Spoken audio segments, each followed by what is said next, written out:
अजी, चुपचाप कह दीजिए अपनी लाडली बेटी से कि आकर अपने बेटे को ले जाए, या फिर आप उनके बेटे के खाने पीने का, टिफिन का, उसकी जिम्मेदारी सारा कुछ देखिए।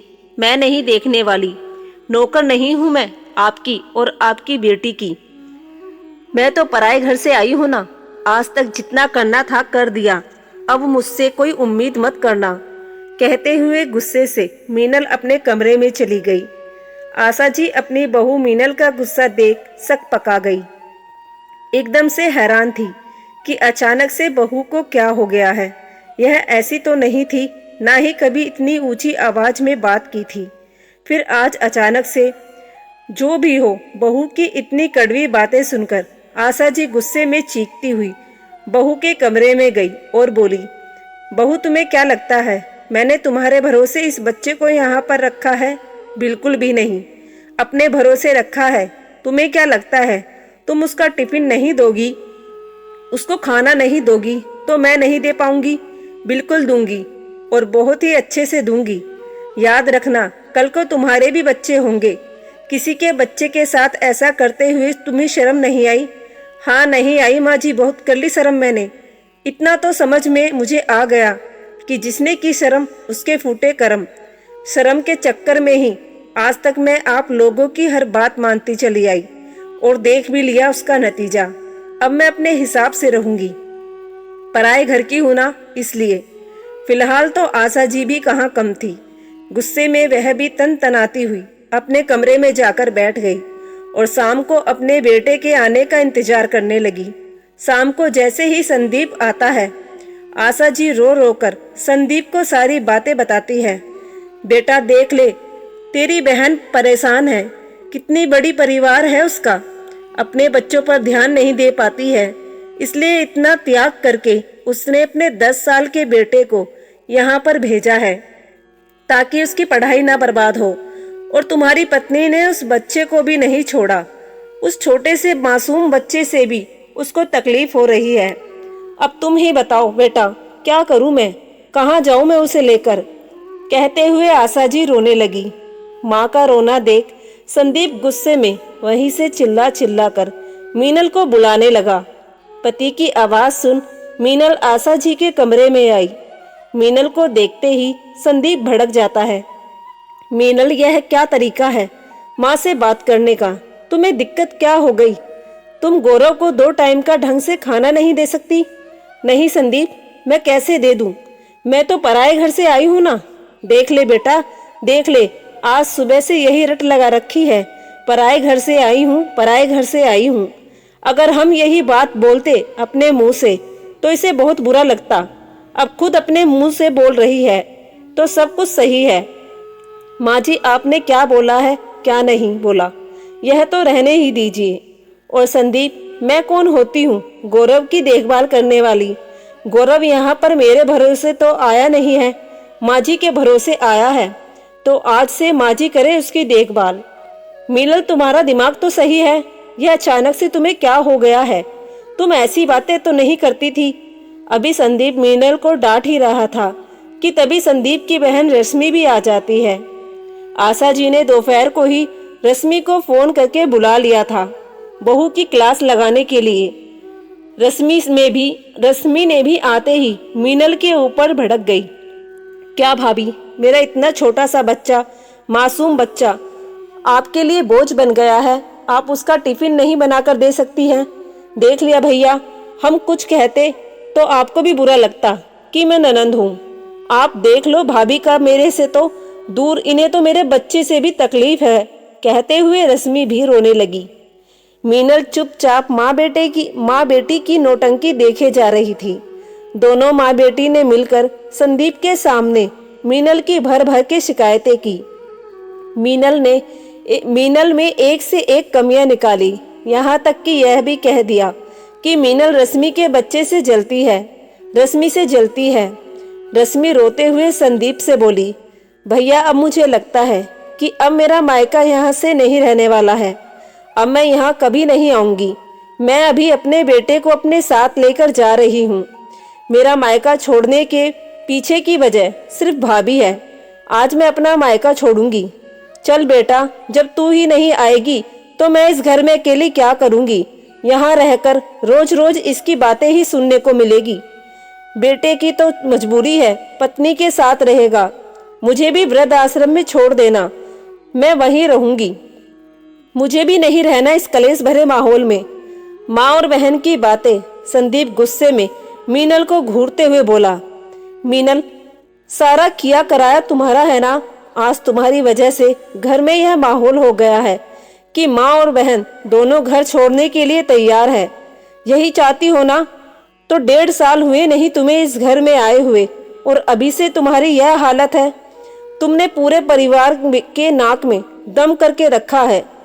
यही सीख कर आई हो, यही सिखाया है तुम्हारे माँ बाप ने। बोलो ना।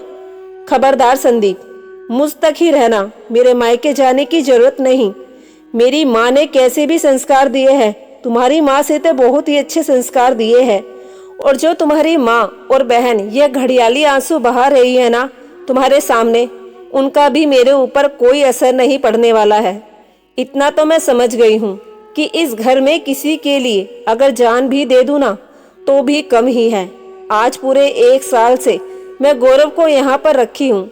दिसंबर जनवरी की ठंडी हो या भीषण गर्मी हो, सुबह 5 बजे उठकर मैं उसके लिए टिफिन बनाती हूँ, नाश्ता बनाती हूँ, उसको तैयार करती हूँ, स्कूल भेजती हूँ। अपने बच्चों की तरह उसका ध्यान रखती हूँ। स्कूल से आने के बाद उसे गरम गरम खाना देती हूँ। माँ जी ने तो कभी अपने हाथ से 1 गिलास पानी भी नहीं दिया गौरव को, और उसका सिला मुझे यह मिला। यह कहते हुए मीनल ने अपने फोन की रिकॉर्डिंग ऑन कर दी, जिसमें रश्मि और आशा जी दोनों ही माँ बेटी बातें कर रही थी। रश्मि अपनी माँ से कह रही थी, माँ, गौरव का जरा ध्यान रखना, मैंने तुम्हारे भरोसे ही उसे छोड़ रखा है। भाभी पर मुझे विश्वास नहीं है, वह तो पराए घर की है ना। तुम ध्यान देना मेरे बेटे के खाने पीने का। अरे बेटी, तू चिंता ना कर, वह पराए घर से आई है, मैं तो नहीं ना। मैं नानी हूं ना, नानी उसकी। अपनी जान से भी ज्यादा प्यार करती हूँ मैं उसे। तो बिल्कुल उसकी चिंता मत कर। यहाँ पर गौरव मीनल के भरोसे थोड़ी है, मैं देखती हूँ उसे। तुम उसकी ओर से निश्चिंत रहो। मीनल पर तुझे क्या, मुझे खुद भी नहीं भरोसा है, इसलिए मैं खुद ही टाइम टाइम से गौरव के साथ खड़ी रहती हूँ, उसके खाने पीने का ध्यान रखती हूँ। वह यहाँ पर बहुत खुश है, तू चिंता ना कर। मेरे होते हुए गौरव को कोई भी दिक्कत नहीं हो सकती है। अभी तेरी माँ जिंदा है बेटा, तू चिंता क्यों कर रही है? मीनल की क्या औकात है, क्या देखेगी तुम्हारे बेटे को? मैं खुद उसके लिए काफी हूँ। माँ बेटी की बातें सुनकर ही तो मीनल इतना गुस्से में आई थी। असल में जब आशा जी और मीनल बैठकर शाम की चाय पी रहे थे, तभी रश्मि का फोन आता है। फोन देखते ही आशा जी उठकर अपने कमरे में चली जाती है, और इनका यह हर बार का रहता था। वह कभी भी रश्मि से मीनल के सामने बात नहीं करती थी। मीनल को यह बड़ा अजीब लगता था कि माँ जी ऐसी कौन सी बातें करती है जो छुपकर एक कोने में बैठकर करती है। बस ऐसे ही माँ बेटी की बातें सुनने की जिज्ञासा से मीनल ने अपने फोन का रिकॉर्डर ऑन करके कमरे में रख दिया था। कमरे में जाकर आशा जी आराम से स्पीकर पर बातें करती थी, क्योंकि उन्हें पता था कि मैं उनके कमरे में आने वाली नहीं हूँ, और स्पीकर की आवाज भी कम ही रहती थी, जिससे कि बस आशा जी को आराम से सुनाई दे, क्योंकि आशा जी थोड़ा ऊंचा सुनती थी। जब से माँ बेटी की बातें सुनी थी, मीनल तभी से ही तो बौखला गई थी। जब सारी रिकॉर्डिंग संदीप ने सुनी तो आशा जी और रश्मि के तो जैसे होश ही उड़ गए। मीनल आंखों में आंसू लिए संदीप से कहती है, संदीप, आपको तो पता है ना कि पूरे 1 साल हो गए गौरव को यहाँ पर रहते हुए। 1 साल में एक दिन भी ऐसा नहीं गया कि मैं सुबह 5 बजे उठकर गौरव के लिए टिफिन नहीं बनाती, उसके लिए नाश्ता नहीं बनाती, उसको खिला पिला कर तैयार करके स्कूल नहीं भेजती। इसके बाद भी मुझे यह मिला, आप तो 9 बजे ऑफिस चले जाते हो ना।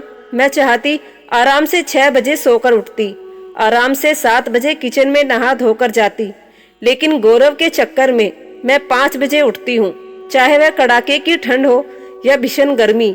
मैंने किसी चीज की भी परवाह नहीं की। मैं गौरव के लिए खुद ही खड़ी रही। उसके बावजूद भी मुझे यह सुनने को मिल रहा है कि मैं पराए घर से आई हूँ।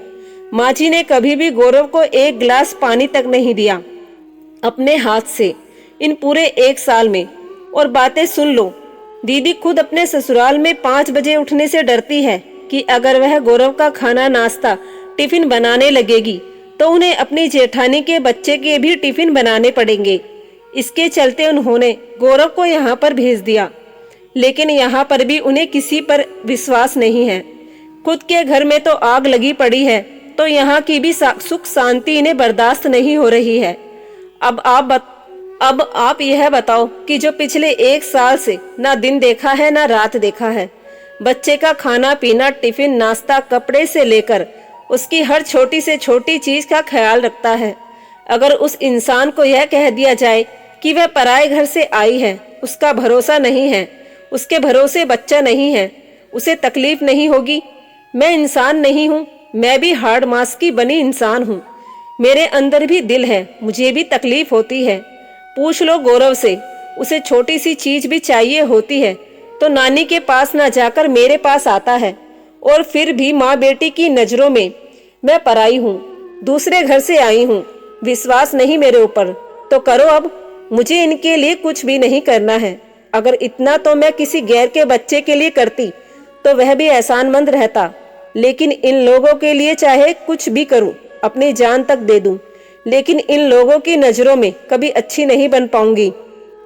हमेशा पराए घर की आई हूं यही कहलाऊंगी। इसलिए मैं सबके सामने साफ साफ कह रही हूं कि मैं अब से गौरव का कुछ भी नहीं करूंगी, उसे 1 गिलास पानी तक नहीं दूंगी। माँ जी ने यहाँ पर अपने भरोसे उसे रखा है, तो यह खुद उठकर 5 बजे उसकी तैयारी करेगी, उसके स्कूल भेजने की तैयारी करेगी। मैं अब से अभी से गौरव की जिम्मेदारी से दूर हटती हूँ। अब देखती हूँ कि गौरव को माँ जी कैसे संभालती है। इतना सुनते ही आशा जी शक पका गई, डर गई कि अगर मीनल ने सच में गौरव की टिफिन नहीं बनाई तो सुबह सुबह तो मुझे ही उठना पड़ेगा, और मुझसे तो इतना काम होने से रहा। अब तो बहुत बुरे फंस गई थी आशा जी। उन्हें कुछ समझ में नहीं आ रहा था, क्योंकि सुबह सुबह 5 बजे उठकर टिफिन बनाना ना उनकी आदत थी, ना उनसे हो ही पाएगा। सुबह की भागदौड़ का काम बहुत ज्यादा होता है।